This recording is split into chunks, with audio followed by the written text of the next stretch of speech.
18 دقيقة. قلنا أننا نتكلموا على واحد الموضوع الصباح وقلتي خطير. يلا عاد سبحان الله العظيم، يلا عاد وصلني ميساج على الواتساب لانه بداو. انا كنتسنى هذا الهجوم هذا ومرحبا بهم. الو صحفيه زميله كانت معنا هنايا كتعرفها شهرزاد عكرود. اييه. استضفت وحده من المشاركات اللي كانت مشاركه في برنامج ستار اكاديمي. حنان الخضر. اوكي. تكلمت معاها شنو اللي وقع، كيفاش بون عطاتها اسئله، ولو انه انا صراحه سمعت الاستجواب. شهرزاد تكون معنا دابا شويه عبر الهاتف. انا سمعت الاستجواب البارح. سي فغي كو شهرزاد حكرات عليها واحد شويه، سي فغي زعما اللي كاينه نقولوها بلا ما نخبيو على بعضياتنا. سمعنا انا وفاطمه زهراء وثاني الصباح سؤال كيتعاود سميتو لا بنت الناظور وريفيه والاعراف والتقاليد وهذا، وكيفاش هذا كتعناك مع رافائيل وكيفاش هذا وكانوا قبال وكان هذا وكان هذا وكان هذا وكان هذا. السيده دافعت على راسها كتقول نكرات كل شيء، كتقول لا انا ما كاين بالنسبه لي هذاك السيد صديق ما بيني وبينه حتى شي حاجه. يعني داك الشيء بلاتي، يعني داك الشيء اللي شفنا حنا بعينينا نديروا نسيقوها هي شنو اللي وهذوك الفيديوهات الناس شنو الخطير في الامر. انا ماشي انا الموضوع ماشي هو هذا اللي كيهمني. انا ما كيهمنيش واش دارت او ما دارت شي حاجه تسوق هذا حياتها هذيك بر المخ. صراحه هي هذه حياتها هذيك تسوق هذاك. المشكل هو في لي فان ديالها. عائلتها هي ولا عندها لي فان؟ طون بلاتي وملقبينها بالسلطانه. السيد غنى في عمره ما نعرف غنى 25 عام كنهضر على شو سميتو جورج وسوف. لا بقاو في المغرب ما تعطاتو لقب ديال سلطان الطرب العربي حتى حفالي الصوت ديالو في الاداء ديال الكلاسيكيات ديال ام كلثوم عافاك. اي باش نعرفوا انه راه ولاو عندنا دي فان اللي غير فان غير هكاك لله في لله وخدامين بواحد الهستيريا لا تتصور. الو غادي نقول لكم واحد القضيه اننا نهي من المنبر ديال راديو اصوات. البارح قسمت ستاتيو ديالي لانه قريت واحد الارتيكل في الاحاطه تكلمت على هذا المشكل هذا، ان شهرزاد توصلت التهديدات عبر الواتساب في الانستغرام في الفيسبوك في التليفون ديالها في الهاتف ديالها. شدوا الهاتف ديالها ولحوه عبر مواقع التواصل الاجتماعي وبداو كيعيطوا وداروا لها الطياره. نقول لكم كلمه واحده، إذا كنتوا اليوم انتم كتعتبروا راسكم انكم كجيوش، لانه هذا الشيء دابا مشاو لهم مسميين راسهم جيش الفنانه، جيش ما نعرف شنو، جيش الفنان، جيش هذا، جيش ارهابي، جيش ما نعرف شنو، وغاديين كيجيشوا علينا. من حقك انك تنتقد واحد الاعلامي او لا انك مثلا تقول عليه هضره خايبه او لا. هذا اللي ما من حقكش انك دير هو ان السب والقذف، ما من حقكش تتبع عليها قضائيا، وما من حقكش انك تصيفط ليه رسائل تهديديه بالقتل. يعني شهرزاد البارح مشات دارت ديكلاراسيون ديالها ومشات حطات بلان ديالها عند البوليس، نورمال حاجه عاديه جدا. داكوغ دونك الله يرضي عليكم تكون فان مرحبا بك على الراس والعين، يكون عندك فنان كتسطع عليه مرحبا بك، ولكن خصك تقبل واحد الحاجه سميتها النقد. مشيتي نتايا مثلا كفنان عند واحد الاعلامي او عند واحد الصحفي، راه كلنا معروفين كاين اللي عزيز عليه كيلعب بالبوز، كل واحد كيفاش هو كيخدم خدمته. غادي عند واحد السيده او لا غادي عند واحد السيد نورمالمون الفنانين شنو اللي خصهم يديروا؟ غادي البرنامج راه ماشي نتم غادي زعما ديك العباره انا غادي لدارنا وغادي يرحبوا بيا ومرحبا بيك وصافا وغادي نطلعوا لك الرايه. الا داير شي حاجه اللي هي خايبه غادي نسولك عليها. دونك خصك انت تجي توجد، ماشي الصحفي اللي خصو يوجد، حتى انت خصك تجي توجد. وبالنسبه للناس لي فانس اليوم اللي كيعايروا في الاعلام المغربي وكيقول لك وين الاعلام اللبناني، غنقول لكم سيروا تفرجوا في احد البرامج، وماشي برنامج واحد، بزاف ديال البرامج لبنانيه والله ما سميتك فنان وما عندكش اللغه باش تهضر معاهم باش تجاوبهم والله ما تدوز، وإلا دزتي معاهم ياكلوك. دونك نكونوا صرحاء مع بعضياتنا. تهديدات ما عمرنا ما غادي نتهددوا. الا كنتوا دايرين فيها جيش ما نعرف اشنو، هاد التسميات وهاد التخربيق ديالكم خليو علينا عافاكم. الناس هي مات ام كلثوم، هي مات محمد عبد الوهاب، وهي مات الناس كانت كطير بالاصوات ديالها وبالاداء ديالها والكلمات وكتقاتل واش نغني النزار قباني ولا نغني لهذا ولا نغني لهذا، وكانت كتحترم بعضياتها. هاد الناس عزيز عليهم ام كلثوم، هاد الناس عزيز عليهم عبد الحليم، هاد الناس ما كيحملوش فريد الأطراش، هاد الناس كيتسطاو على سمعان، وحنايا غاديين. الى اليوم غادي نوليو اننا حنايا كاعلاميين تابعينكم انتوما. ودابا المشكل الكبير استضفوا لينا فلانه، استضفوا لينا فلان. علاش اختي علاش اللي تجي نتايا فان اليوم وتقول لي انا كاعلامي نستضيف لك فنان او لا فنانه، شكون انت في خلق الله؟ كنستضيف الفنان او الفنانه اللي انا مقتنع به، وكنستضيف ناس اللي يمكن لي انا نستضيفهم، ومقتنع اني اذا استضفتهم غادي ندوز حلقه زوينه وغادي نعطيها للجمهور حلقه زوينه. ما غاديش نستضيف فنان او فنانه باش نهضر انا وياه في الخوى الخاوي، باش نهضر انا وياه في قبولات، باش نهضر انا وياه على برنامج. اليوم عباد الله كتمشي كدوز في ستار اكاديمي بين ليله وضحاها، السيد ما عنده حتى ديسك ولا السيده ما عندها حتى ديسك واحد، ولينا كنسمعوا السلطانات وما نعرف اشنو وستار شنو التخربيق هذا فاش غاديين. غير واحد الاشاره، لا هذه زعما انا كنت باغي نقولها وهي قلتها اشاره وانا درت عليها ما بين قوسين. ما كنسب حد، ما كنهضر في حد، ما كنتكلم في حد، كل واحد حر في راسه. ولكن باش تجيو تلزموا على الاعلامي او لانكم تبغيو تسدوا الاعلامي فمو، الاعلام راه ما غاديش تسدلو فمو، داكور؟ دونك نكونوا واضحين مع بعضنا. وإلا مشيتوا في التهديدات ديالكم بهذه الطريقه هذه، الحمد لله احنا في بلاد اللي فيها القانون. غير انا باش نبسط المستمعين الامور، ندير واحد العمليه حسابيه، 1 زائد 1 كتساوي 2. الى انا كنسميهم بعدا كاين هاد الفنانين اللي كتصنعوهم بعض البرامج غنائيه كنسميهم بفنان كوكوت مينوت، يعني دغيا كيتصنع دغيا كيتصايب، خليتها ما عنده حتى شي ديسك في الريبرتوار ديالو وجاي كيتكلم كيقول لك فنان.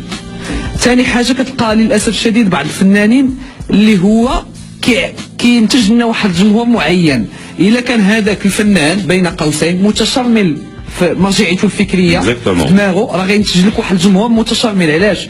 لحقاش طريقه الكلام ديالو، طريقه الهضره ديالو، طريقه التعامل ديالو، كيفاش كيتواصل مع الناس. اذا كتعطي واحد الفنانين كتعطيك واحد الجمهور من واحد النوع.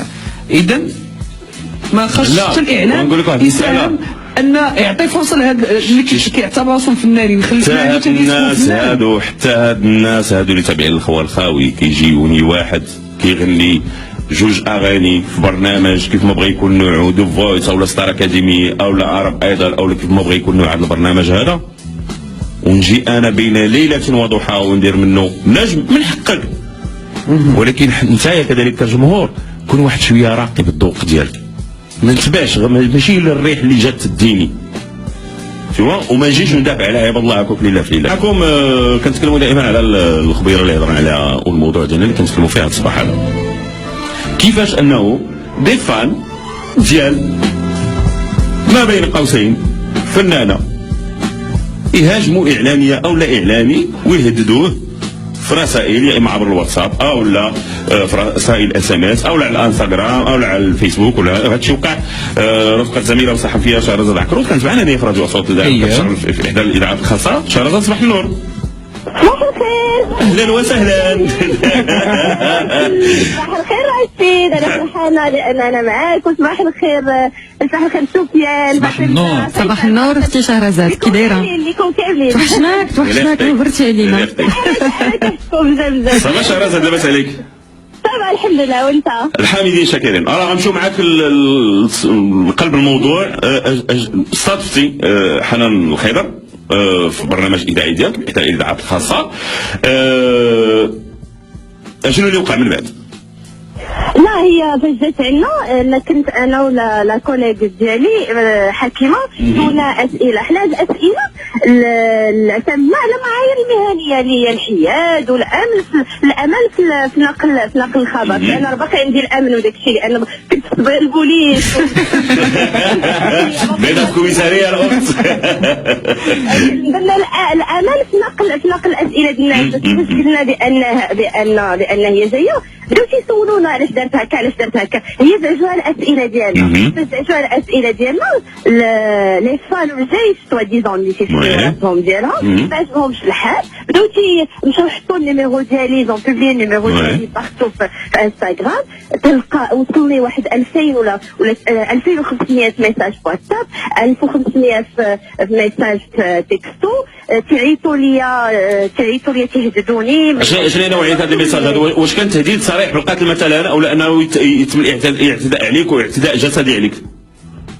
روسلين انا ميساج عندي كاملين تاعهم البوليس، لي ميساج بوكو، لي ميساج اكري، لي زابيل مسجلين، كلشي مسجل. كيقولوا لي بان حنا غنديروا لك، انت بكيتي لنا. هي بكات زعزات من الاسئله، كان خصها تجاوب. ولكن بلاتي عندي لك واحد السؤال. شهرزاد عندي لك واحد السؤال، لانه بطبيعه الحال بحال اي صحفي مهني ما غاديش نسمع لك انت ولا نسمع لهم غير هما. شفنا هما التهديدات ديالهم هذا، سمعت لك انت بطبيعه الحال كانت عندي معك مكالمه بقى فيها الحال لهذاك الشيء اللي وقع لك، ولكن واش ما كيبانلكش واحد شويه انك حكرتي عليها واحد شويه؟ لا ماشي حكرت عليها، انا سولت. لا نقول لك علاش، لانه انا سمعت الجواب ديالك، طرحت السؤال النوب الاولانيه وعاود الثانيه وعاود النوب الثانيه، والاسئله ولات كتطرح نفس السؤال كيتطرح بصياغ مختلفه. واش ما بالكش انت في الاستجواب ديالك انه انت كصحفي مهني فاش يكون عندك ضيف كتبغي الجواب يجي وصلك. سي فغي، ولكن بلاتي واش واحد السيده غادي تحيدي لها من فمها مثلا هي كتقول لك لا انا بالنسبه لي، انا سمعت الجواب ديال سمعت الاجوبه ديالها، هي كتقول لك لا انا بالنسبه لي هذاك الشيء عندي عادي، ورجعت هذاك السيد فقط صديق. يعني حنايا خصنا نغمضوا عينينا على الفيديوهات اللي شفنا في ستار اكاديمي وفي القناه 24 ساعه على 24 ساعه اللي بطبيعه الحال مخصصه لهذا البرنامج هذا. هي كتنفي كل شيء. يعني انت طرحتي لها السؤال وعندك الادله على شنو اللي كتقول، هي كتنفي كل شيء، ولو انك تبقاي معها الحلقه كامله راه ذاك النفي غادي يبقى دائما هو. واش كنتي كتسني بلاتي واش انت كنتي كتسني منها انها واحد الساعه صافي تنفجر وتقول لك يا اختي شهرزاد هذاك الشيء اللي قلتي كله هو كاين، وانا تخرج معك في التصريح مثلا اللي تاخذي انت من خلاله مثلا السبق او شي حاجه بحال هكا؟ لا انا ماشي احنا ما تنقلبوش عليا على السابق رشيد، انا غير فاش نسولها كنت نقلب على الجواب، هي ما عطاتنيش الجواب. فنعاود نعطيها بصيغه اخرى السؤال باش تعطيني الجواب، لان كما قلتي انت راه باين داك الشيء راه باين في الانترنت، باش نديرو اسمها بصح اسمها ترتبط بفضائح اخلاقيه، حنا بغيناها توضح، انا ماشي ضدها، انا بغيتها غير توضح، هما صحابها ولي فان ديالها ما عجبوش الحال. يقول شحال لانه ما تيقول لي ديري ليها شنو اللي شهرزاد والسؤال بعدا ملي خرجت ساليتو الانترفيو ساليات كيفاش كانت هي؟ كانت خرجت عاديه هضرت معكم حتى حاجه ما وقعت ولا خرجت مقلقه ولا شنو؟ كانت تهضر عاديه، قالت لي لا ما تقلقش. قلت لها شوف في الاول بكات في الاستوديو، قلت لها شوف انا راه ماشي الهدف ديالي لا نضرك، راه بغيتك غير توضحي الناس تشوف. وهي بدات تبكي ومن بعد سكتات ومن بعد بدات كاريمون الحوار اللي تنهضر معاه على بدات بقيت تنهضر بحوايج اخرين، تنهضروا على الاغاني صافي طلعت الفوق بدات تصور مع لي فان ومن بعد الي بارتي. واخا وهي ما دارت شي حاجه، ما لونصات حتى شي حاجه في الفيس ديالها كتقول كيف ما كتقول لا ما تبانش حقيقه. انا ما خاصكمش ديروا مع هاد الاعلاميه هكا، ما خاصكمش. لا تسوق ما دارتش هادشي وما تبعتش واش عايرات ولا ما عايرات. انا كنصوني غير لي ميساج حيت كلشي ميم واتساب جو لي اونليفي. سؤال اخير شهرزاد، واش هذه اول مره؟ لانه ولينا كنشوفوا في هذه الخرادات الظاهره ديال لي فان ديال فلان ولي فان ديال فلانه ولي فان ديال فرتلان ولي فان ديال، واش هذه اول مره اللي كيوصلوك تهديدات من هذا النوع؟ اول مره انا عندي علاقه مزيانه مع الفنانه كاملين، بالعكس باش نسولوا حنا كنديروا جو ابيلوس، حنا ما تنجرؤوا على قال لك جرأنا على الخصوصيات ديالها، هي الناس كاملين كانوا كيشوفوها لي فيديو بارتو. هذا ديال حنان الخضر شوفنا يطلع لي لا ملي كدوز في قناه وملي كدوز في برنامج عارفوا الناس سميتو ستار اكاديمي، يعني انه عنده قناه مخصصه ليه، فهذاك الشاطو فين كيكونوا هما مريحين تلاميذ مجموعين او في ديك الدار اللي كيكونوا مريحين فيها مجموعين، وكتبت القناه 24 ساعه على 24 ساعه، يعني كنشوفوهم ملي كينوضوا ملي كيفيقوا ملي يمشيو للحمام يغسلوا اسنانهم ملي كيهضروا ملي كيطيبوا انت عارفه راسك ان هادشي كله مصور دوك، كذلك حتى انت عارفه على راسك واحد شويه عوض انك باش تخلي الناس اخرين حتى هما انهم يطلقوا عليك. نفرضوا يا لا انك كتقولي اشاعات وان هذاك السيد رافائيل اللي انت كدافعي عليه كتقول انه فقط صديق، فعباد الله راه شاف بعينها حوايج اخرين، ما شاف الصداقه، شاف التقوبه كيف ما قلنا، وشاف التعناق وشاف بزاف ديال الحوايج. كنشكرك بزاف شهرزاد على شكرا لكم، صباحكم مبروك. بارك الله فيك، انا كنشكرك بزاف. مرحبا شهرزاد. والرساله اللي بغيت نوصلها حنا، شوف انا كنقولها وكنسطر عليها مزيان، راه ماشي كنتضامنوا مع اعلاميه ولا كنتضامنوا مع فنان، كنتضامنوا مع اخلاقيات، حوايج اللي ما خصهمش يكونوا. حتى شي واحد ما من حقه انه يهدد واحد الشخص اخر في السلامه ديالو لا جسديه او لا كيف ما بغى يكون نوعها. حتى شي واحد ما عنده الحق انه يجرح في شي حد اخر. السيده جات عارفين شنو اللي دارت، شنو الاسئله بغيتنا نطرحوا عليها، شنو كنتي كتاكلي وراه هي هذه، لانه دابا ملي كتشوف دي فار بحال هكا ولا والواحد كيقول لك الاعلام المغربي الحقير سبحان الله، يا اما نعرضوا عليهم ونديروا لكم انتم خاطركم باش نتسماو اننا اعلاميين زويونين وغزيونين ويكون عندنا لي فان، او لا اننا نرفضوا. انا ما نكذبش عليك، انا كاين ناس انا رافض انني بعض الاسماء انني نستقبلهم. انا كرشيد الادريسي مثلا راديو اصوات بغا تستقبل شي فنان، فوالا كاين اداره وكاين الناس اللي هما مسؤولين، مي انا رافض انني نتكلم مع بعض النوعيه من الفنانين. اسمح لي، ما يمكن لياش ندوزك الى كنت كطير سميتك جورج واتو، سميتك ما عرف شنو، عندك اسم ثقيل سميتك بشير عبدو، سميتك دكاني، سميتك بالخياط، سميتك عندك، عطيتيني شي حاجه، ماشي دزتي في برنامج وصافي طاحوا عليك الاضواء وليتي ولا ما خصناش تعطيني ناخذها بحال هكا. وكنعاود نقولها عاوتاني مره اخرى، حتى الجمهور حتى هو يكون عنده واحد شويه الذوق راقي ديالو، لانه السبان والمعيور والشتم والترميل هذا الشيء راه ما عندنا ما نديرو به. داكور، دونك ولا بغي، وكنعاود نقولها وكنعاود ناكد عليها، راه ما يمكنش انه اي اعلامي يدير لكم الخاطر، وما يمكنش اننا حنا كاعلاميين اننا نستضفوا، وسمحوا لي على هذه العباره، فوالا اي واحد كيقول عند راسو انه مشهور، فوالا تو سامبلومون فضينا وسالينا. اخر رساله لهاد الناس هذو اللي فلينا وبداو الهجوم تبارك الله عليهم، بداو الهجوم عبر تويتر. اخر رساله لكم وكنقولها لكم، وخذوني بحال كيهضر معكم خوكم الكبر منكم، ديوها واحد شويه سير ديوها في قرايتكم، وديوها اللي عنده شي ميديا فيها، ولا عنده شي قرايه يمشي يقراها، واللي عنده شي مشروع بغى يقادو يمشي يقادو. انتم تابعين لي الاخو الخاوي وما نعرف شنو هذه وهذا، تكون فان مرحبا بك على راسي وعيني، ولكن ما تكونش فان، كون فان راقي مع راسك.